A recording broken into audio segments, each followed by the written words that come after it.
Neverland. This is a really popular anime, which I do really love. And I decided it would be a kind of my start into manga, and I really don't regret it. This is there's 20 in the series. I didn't know how to separate them, but this seemed like a good point to kind of stop, because this basically covers the last season. There's the last final act, which is covered, and the start of the new act is all covered in Volume 5, and I will be reviewing like 5 through 10, I'm pretty sure, in the near future. And yeah, this is the first 4, and these are the first 4 that go in order. It's this one, which is Volume 1, this one, which is Volume 2, this one, which is Volume 3, and this one, which is Volume 4. Like I said before, this is my first experience with manga, and I don't really have any regrets. I really love this. I knew I would love it. I've not watched the second season yet because I hear it is cheeks, and I don't want to watch a bad show, but I don't plan to watch it unless it's released on Netflix the second season.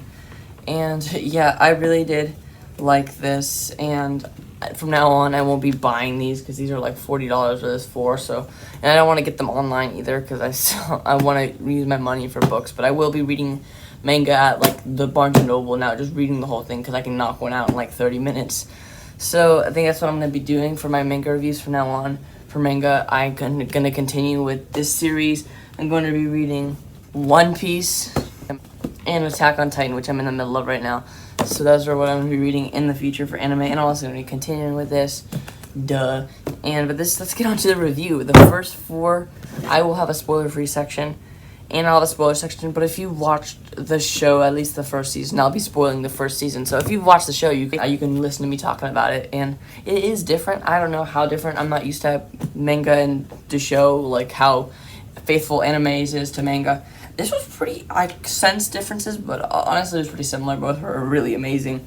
And yes, all of these were very amazing. And the first thing I would use to describe this is creative. I've rarely seen any story form told in this creative manner, because this is basically a fantasy series.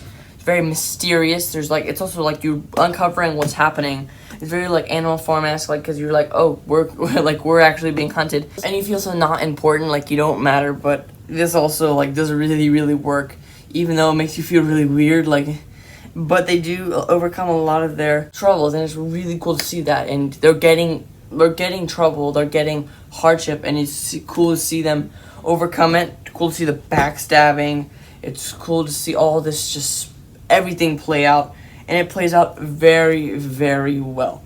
The art on this was pretty good. I thought like a lot of ink. I'm like, usually just looking at words, I'm like, wow, this is so much ink. But the art was very cool. It was kind of cartoonish, like less shadowy. It's just very out there, which I guess it's like One Piece.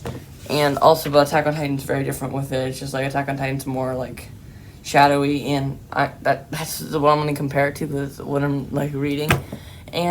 But the art was good, and the characters were excellent. Emma, Norman, and Ray, the best character, one of the best character trilogies of all time.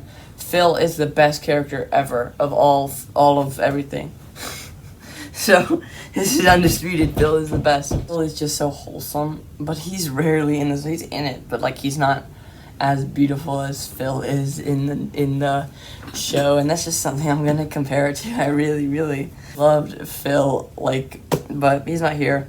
But Emma, Ray, and Norman, I think that Emma is just like, they're all different. They all have special weaknesses and special abilities, which I feel like is not used in fantasy enough. Like each person has what they really root for and what they really have troubles with. And I think they fit together really well, and this team really helped it. And Emma's optimistic. She wants everything to go right. She wants everything to happen ever good.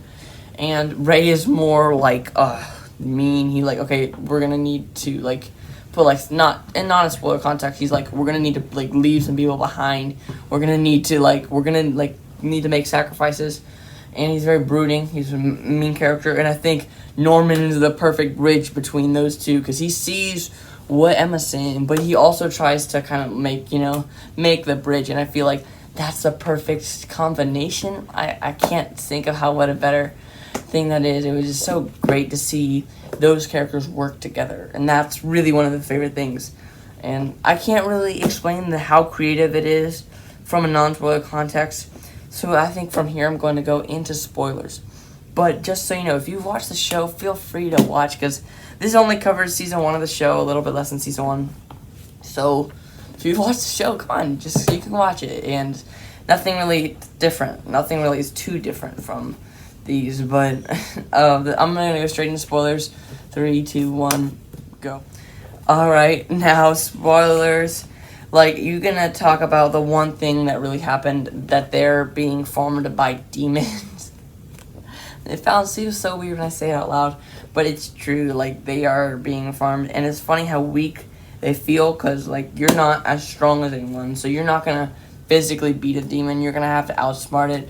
This was a whole crazy thing. Like, you're going to have to outsmart people. You're also going to have to outrun people, but you're not going to do any physical fighting, which is a cool aspect, because, you know, if they do physical fighting, it's not going to end out well.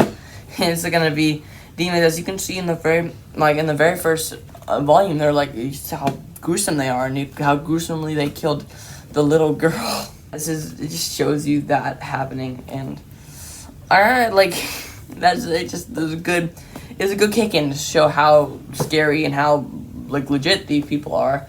And yeah, I thought it was a good start, just kind of like showing you everything, and you're shocked, obviously, but you're also like, how is this gonna happen? They outbeat people with this mom and what's their name, and Crone, just like being beasts, and like you can't really beat them, but you're gonna have to outsmart them.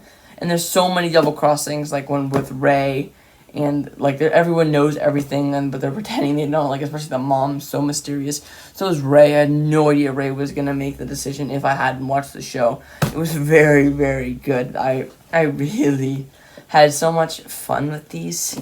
I give them all a 5 out of 5 stars currently. I think I have them each individual volume reviewed on my Goodreads, if I'm not mistaken.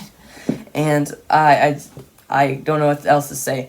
I haven't watched the fourth volume goes right up to like where they're about to escape, and I'm pretty sure volume 5 deals with them escaping and then what happens directly after, if I'm not mistaken. And I just thought this was a good stopping point, or to review something and then read some more. And Emma, Ray, and Norman, just the best duo. And when like Emma like breaks her bone, and you can see them getting spirits crushed, like it's twisting and turning. It's never direct, like it's never a direct line. It's not, this is our goal, we're gonna do this, but like our goal is to get out, but so many different things happen. Our plan there's a plan, you're like, okay, this is gonna happen, and then it goes to shambles, and they have to try something else, and it twists and turns. Like, it doesn't let you go one way, which is really cool, because you can never predict this series. Again, like, that's why I kind of am sad watching the show first, because like you could never predict what's gonna happen, and I'm so excited. I don't know how they're gonna continue. Like, honestly, like, this was such a cool premise, but now that this premise is done, we've already escaped. I don't know how they're gonna do this, but I do have faith. I hear the manga is good from there on, so I'm gonna continue with this, not knowing what's gonna happen. It's gonna cool seeing these twists, but not knowing anything. Like, having no context, or having no like idea what happens, is gonna be really, really entertaining, because I'm really excited for what happens next in The Promised Neverland, and that's really good. I'm super happy I had a good experience with my first manga, and no regrets at all, and I'm glad that happens. Again, I'm going to be reading One Piece, Attack on Titan, and these from now on. Expect reviews. I don't know if you want me to review this whole big chunker of One Piece, or the first, like, East Blue. I think I'm gonna do that, and then also Attack on Titan. I'm probably just gonna review what covers the first season of the show. I'm gonna do stuff what I want. So this is my review for Promised Neverland, and I think I'm gonna destroy this author's name. I'm sorry. I'm gonna like really butcher the name, but it is Kayu Shirai, and I'm sorry. My editing stuff will tell me how I really pronounce that. So it's that. And but very, very excellent. I don't hear enough about the manga. I hear a lot about the show and how the second one is cheeks, but I have not watched it. because I don't pay for Funimation. I just have Crunchyroll with ads, so it's fine. That's how I watch anime. But yep, that was my review, and see you guys in the next video.